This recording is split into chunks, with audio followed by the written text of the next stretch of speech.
I've been waiting an entire year for this build. Yes, this is the 1-year anniversary of my YouTube channel, as well as the start of Marathon Cove. At long last, we are going to build a massive seaport and industrial hub on a critical part of our shoreline. We will also introduce an important passenger train facility and bring our very first ships to our Southern California-inspired waterways. My name is College Builder. I serve as a college dean and work closely with students and faculty while also playing City Skylines 2. Welcome to Marathon Cove. If you've been following along, you have seen our region blossom from the quiet shorelines of the inner cove to the bustling outer peninsula. But now it's time to begin working our way towards a future downtown and to bring rapid development. We've had our eye on this relatively straight stretch of coast situated between a river and our nature preserve. From the very start, this was always going to be a seaport. Marathon Port, as it's formally called, was officially established in the 1960s. However, the natural shoreline of Marathon Cove has a long history, with development beginning in the Spanish colonial era and accelerating during the California Gold Rush. The Port Authority was created by the California State Legislature to manage Marathon Cove and surrounding waterfront land. And it is the 6th largest of the ports in California. The base game cargo harbor is a chunky rectangle, but we want to do something a little bit different. We will make ours shaped like a parallelogram without 90-degree angles. We want angled berthing areas where our large ships will dock alongside the harbor. Even with tugboat help, berthing large vessels requires precise control of speed and angle. Angled berths can help manage the forces involved and ensure smooth docking, especially given the mass and momentum of larger vessels. Our approach is to artificially create the shape of our harbor, first using alleys and then filling in the soil. We should take our time to get these alleys lined up, as they will help extend the look of the harbor. Adding quay walls gets us almost there. Down the side, let's upgrade to an angled parking road. We'll widen the sidewalk on one side, leaving the parking only on the outer edge of the harbor. With the first part finished, let's move to the other end and repeat the process to complete the look of our parallelogram-shaped cargo port. Larger container ports in California, like Marathon Cove, Los Angeles, and Long Beach, support thousands of jobs and contribute billions of dollars to the local and regional economy. To get our seaport working properly, we need to make numerous connections to the outside world via the edge of the map. My vision from the very beginning has been to see this natural harbor filled with container vessels, cruise ships, and eventually with private recreational boats. We will have so many ships. I can't wait for you to see what it looks like at the end of the build. For such a large seaport, we need intermodal capability, and that means we need trains. We will need to build some new train tracks to connect up with our main cargo lines. Intermodal refers to the process of moving freight using multiple modes of transport, like trucks, trains, or ships, where the freight remains in the same container throughout the journey. For our intermodal facility, we will build a new train depot. Placing it by our seaport creates the impression of a much larger cargo facility, as if ships and rail are all part of a massive operation. We shouldn't be afraid of our tracks crossing streets at grade level. Rail tracks cross streets frequently, but we need to be ready for traffic congestion. Therefore, we will keep the road in front of the cargo harbor one way, helping all our industrial trucks move in a single direction. When building such a large intermodal facility, we must think about potential bottlenecks and the most efficient way for trains and trucks to move containers in and out of the facility. This divided avenue will become Harbor Drive. Eventually, it will serve a major role throughout our downtown, but here at the seaport, it will be the main truck route to our harbor. Although today's build is about our intermodal container facility, we need to take some important steps to prepare for the future, such as placing our eventual passenger train facility and connecting our tracks. Although we are not building our city center today, getting these in place now will future-proof our build. Remember, in our fictional city, passenger rail travel plays a very significant role, much more than in real-life Southern California. This will be a very busy rail hub for the region, so we need multiple tracks entering the station. Just like cargo traffic, we need to think ahead to potential passenger train bottlenecks. For this reason, we will build a double-truss rail bridge now, giving us multiple entry and exit points to the future city center. Let's now connect the tracks to our intermodal facility. I normally aim for a grade of 2% or less, but in this tight space, we will go up to 2.5%. We shouldn't be afraid to have a depot near downtown, as this is both realistic and practical.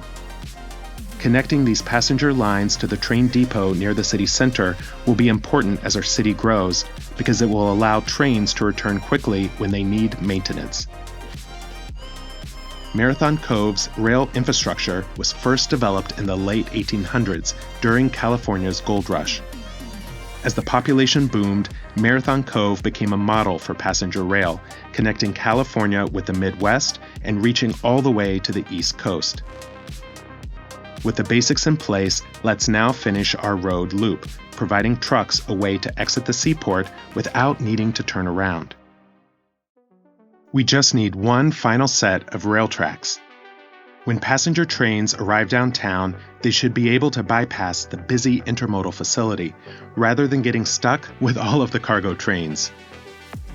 Let's connect these tracks to our double bridge and bring it alongside Harbor Drive. If you like ships, trains, and cargo, please consider liking this video, leaving a comment, and subscribing for future updates. Now it's time to build our routes for both passengers and cargo. To do this, we need to complete the train tracks on the other side of our intermodal facility, weaving around the wetlands nature preserve and connecting up to our existing tracks. Our original passenger line is one single route, shown here in yellow. The orange line shows our new cargo route. We will split our passenger route in two, shown in blue, and extend both lines to the new passenger hub. Where possible, we will keep passenger tracks and cargo tracks separate, helping to keep both types of train moving without obstruction. As we see here, this means having parallel tracks for the two types to run next to each other. Since we are splitting the one single route running the length of Marathon Cove, we need a new set of tracks going from the airport towards the central hub. These new tracks provide a way into our intermodal facility for cargo and a clear way around for our passenger trains. In our town of Verano, we also need to make a few shifts in the tracks, since the route will now travel from Verano directly towards the city center. The parallel tracks give cargo trains the ability to bypass the Verano station. Our goal is for all the routes to feed intelligently towards the center, whether they are going to the intermodal facility or towards the central passenger hub. Either way, the trains need to access the appropriate tracks, and they should do so without getting in each other's way. With all tracks connected, we are now ready to reconfigure our train routes. We will split our passenger line in two, bringing both into the central hub where passengers can transfer between the two lines. Then, we will create two new cargo train routes, connecting the Seaport to our outside connections.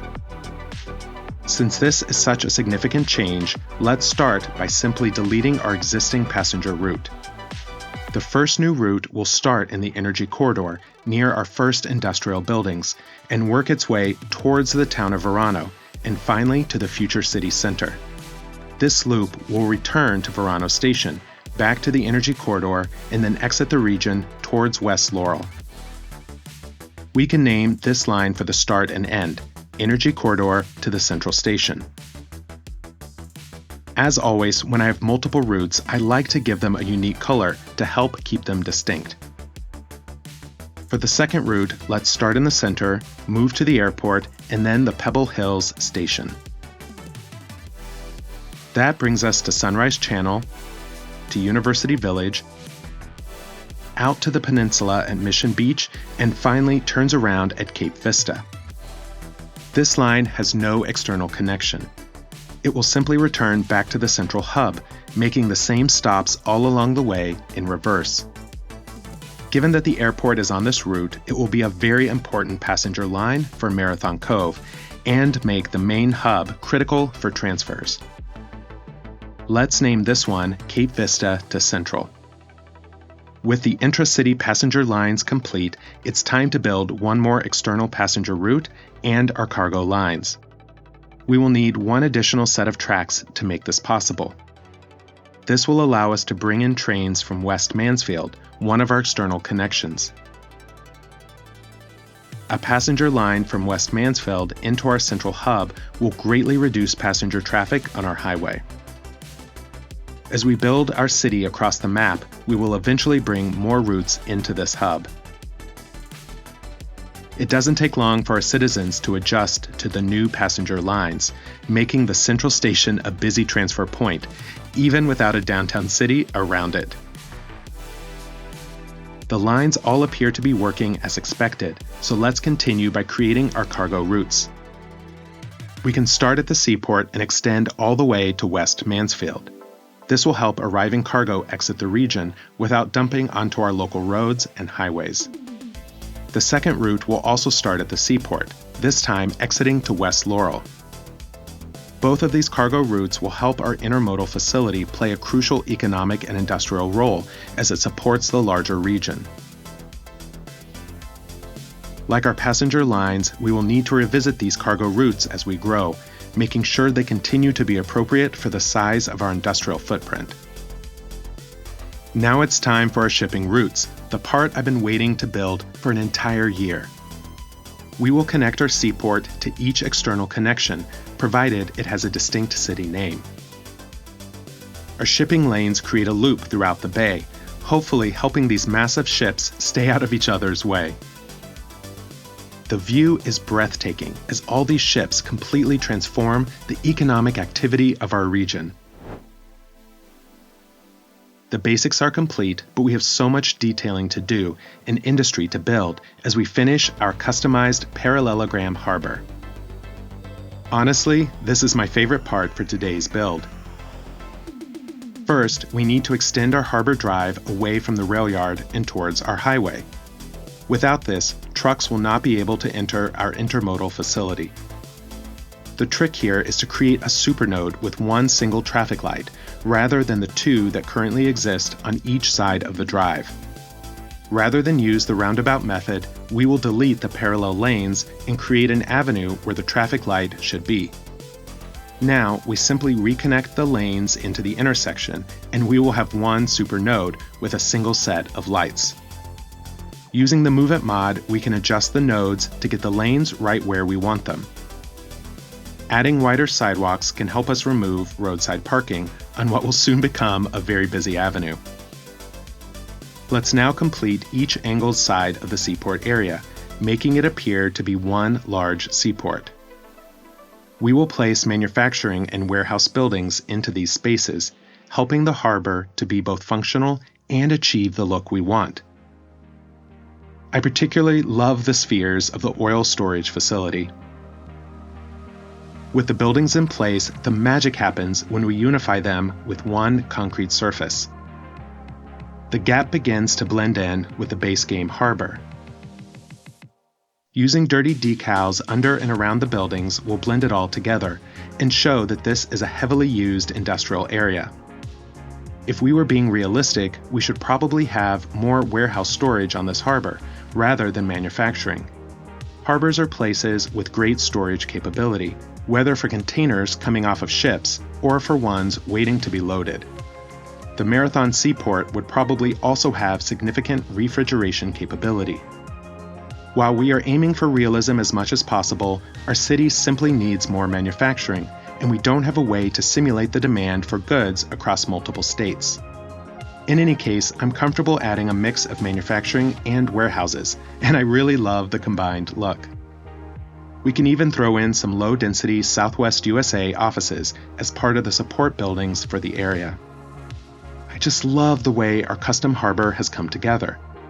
The angled sides make it look quite different from the base game harbor. If you are familiar with cargo harbors, let me know what you think.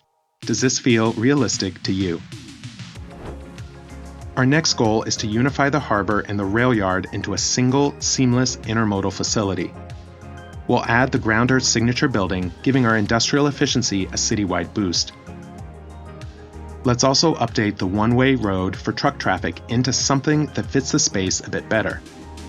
A recycling center feels appropriate for this area, as does the industrial waste processing site. This building will help reduce industrial ground pollution across the city. Next, let's build some parking roads using the wider sidewalk tool to limit parking to one side. We will begin to fill in the open spaces using more warehouse and manufacturing buildings, just as we did on the custom harbor. Leaving gaps between the buildings prevents overcrowding and makes it look more natural. But we don't want all these intersections to slow down truck traffic, so let's remove the traffic lights and also one crosswalk at each junction. We have a few more spaces around the rail yard where we can fit a building. Let's make use of these gaps as we have a need for more jobs and unused industrial demand. For City Skylines 2, adding these extra buildings is one of the best ways I know to simulate all the activity around a large container port. As we did with our harbor, we need to unify the entire space with a single surface. Placing concrete underneath the rail yard and industrial buildings will create the impression that all these structures fit together as one massive complex. All of these buildings located within and around our intermodal facility are designed to reinforce the idea that Marathon Cove is a global shipping hub, with cargo containers arriving from across the Pacific and being transported into California and throughout the United States. Hopefully, we've created a thriving industrial ecosystem. Now, it just needs some more detailing. You may have noticed that I don't do large-scale detailing. When I build, I try to keep most of what I do functional, other than changing some surfaces, adding a few decals and trees, and so on. I like everything to work as much as possible. But I'm going to break my own rule here by building some piers and placing some cargo ships that are purely decorative. They have no functional impact in the game. We'll use some of the new piers that came with the last game patch, and that foreshadow more of what's to come in the Bridges and Ports DLC. The new quay wall looks great. Now we just need to dig out the sea in this area so that it has an appropriate depth for large container ships. Let's build our piers at the same angle as the harbor, giving us multiple berths for ships to dock while they wait to unload. As I played around with these new tools, I found it sometimes takes a little time to get just the right look, but eventually I got more or less what I wanted. I think this is a good sign of things to come, and I can't wait for the new DLC to arrive in Marathon Cove. We will follow our now familiar pattern of adding parking roads and filling in the spaces with manufacturing and warehouse buildings. This particular corner will be a bit more crowded. Let's add the Dairy House signature building, which boosts industrial efficiency and export profits. Perhaps this corner of the Seaport focuses on refrigerated storage. I love how the buildings look up against the new quay wall. This is definitely an industrial powerhouse. Now it's time to unify the area with one single concrete surface, as we did before. The Seaport feels like it's encroaching upon our protected wetlands nature preserve, so this is probably as far as we should build. A fence along the edge will help demarcate the area, showing where the Port Authority ends and the Environmental Services Department takes over. Let's try one more detailing technique we've not used before. Under the net lanes, there is a tool for adding pavement, which will cover up the default sidewalk textures. We will drag this out over the sidewalks on our parking roads, helping them blend in seamlessly with the concrete surface. By replacing the sidewalk surface, these roads fit perfectly into the larger industrial complex. Now it's time to add our dirty and grungy decals, giving our industrial expansion that worn-out look. We will drag them across the entire rail yard area, matching the decals on the Seaport and creating the impression that this is one large intermodal facility.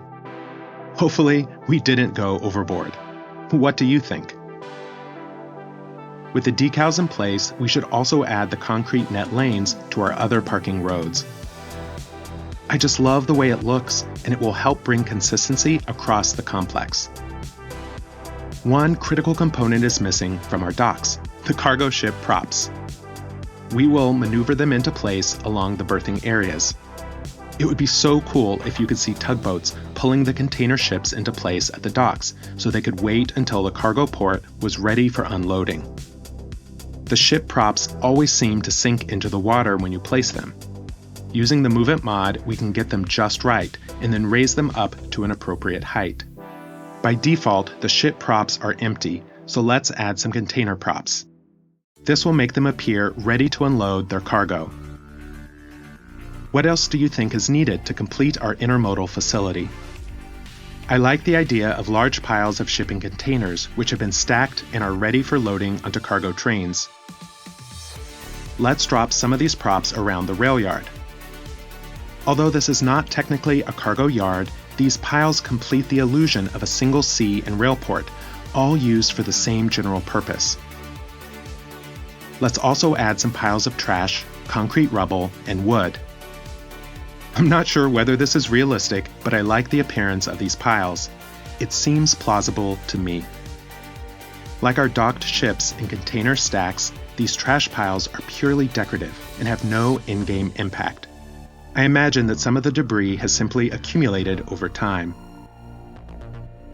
If we've been successful, we will have transformed the base game harbor and rail depot into something that looks quite different and unique. Speaking of different, this intermodal facility also stands in stark contrast to almost every other part of Marathon Cove we have built thus far. The beautiful bluffside golf resort at Pebble Hills, the luxurious supermansions in the estates of Cape Vista, the carefully manicured lawns at Marathon University, the rolling hills in our wine region, and the mountaintop views in the Verano Hills.